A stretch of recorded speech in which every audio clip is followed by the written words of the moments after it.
बिहार का ज़्यादातर हिस्सा इस वक्त बाढ़ की बुरी तरह बेहाल है। राज्य की बहुत बड़ी आबादी का आम जनजीवन बाढ़ की वजह से तहस नहस हो गया है। बाढ़ की स्थिति का जायजा लेने के लिए सूबे के मुख्यमंत्री नीतीश कुमार ने राज्य के बाढ़ग्रस्त क्षेत्रों का हवाई दौरा किया। इस दौरान नीतीश कुमार ने पूर्णिया में बाढ़ की स्थिति के साथ ही राहत और बचाव कार्यों का भी समीक्षा की। मुख्यमंत्री नीतीश कुमार ने मुख्य सचिव अंजनी कुमार सिंह के अलावा दूसरे पदाधिकारियों के साथ भी राज्य में बाढ़ की स्थिति पर बैठक करते हुए बचाव और राहत कार्यों की समीक्षा की। बैठक के दौरान मुख्यमंत्री ने बाढ़ प्रभावित पूर्णिया, कटिहार, अररिया और किशनगंज जिलों के प्रभावी सचिव को निर्देश दिया है कि वो तुरंत अपने प्रभार के जिलों के लिए प्रस्थान करें और अपने अपने जिले में जाकर बाढ़ और बचाव कार्यों में आवश्यक दिशा निर्देश तथा सहयोग प्रदान करें। वैसे मिल रही जानकारी के अनुसार बाढ़ प्रभावित इलाकों के लिए सीएम नीतीश कुमार कई घोषणाएं भी कर सकते हैं।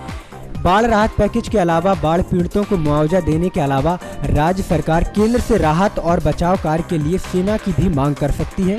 बाढ़ राहत कार्य में एनडीआरएफ की 9वीं बटालियन की 9 टीमें बाढ़ प्रभावित जिलों में काम कर रही हैं।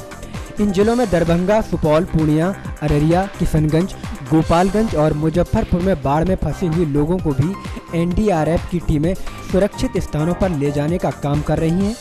मिली जानकारी के मुताबिक तकरीबन 4000 लोगों को सुरक्षित स्थानों पर पहुंचाया जा चुका है। एनडीआरएफ की उन जगहों पर भी पहुंचने का प्रयास कर रही है जिन जिलों में यातायात संपर्क टूट चुका है। वहीं राहत सामग्री बांटने के अलावा रिवर एम्बुलेंस और मोबाइल अस्पताल के जरिए भी चिकित्सा अधिकारी जरूरतमंद लोगों के बीच दवाइयां बांटने के साथ साथ बीमार लोगों का इलाज कर रहे हैं। नेक्स्ट 9 न्यूज के लिए पूर्णिया से हसन अनवर की रिपोर्ट।